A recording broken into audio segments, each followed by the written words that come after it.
sisi kama Mount Kenya kuhusu siasa ya mwaka ujao, kwa kuongea ukweli tunaweza kusema hatujazinao.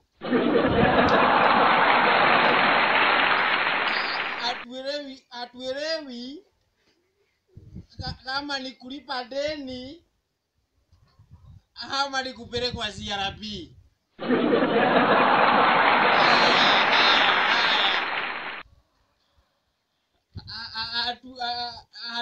Hatujakuelewa, lakini kwa sasa kazi lazima na ikuendelee.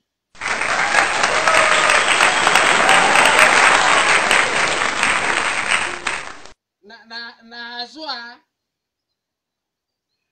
tuweke Wakenya wote kwa pamoja,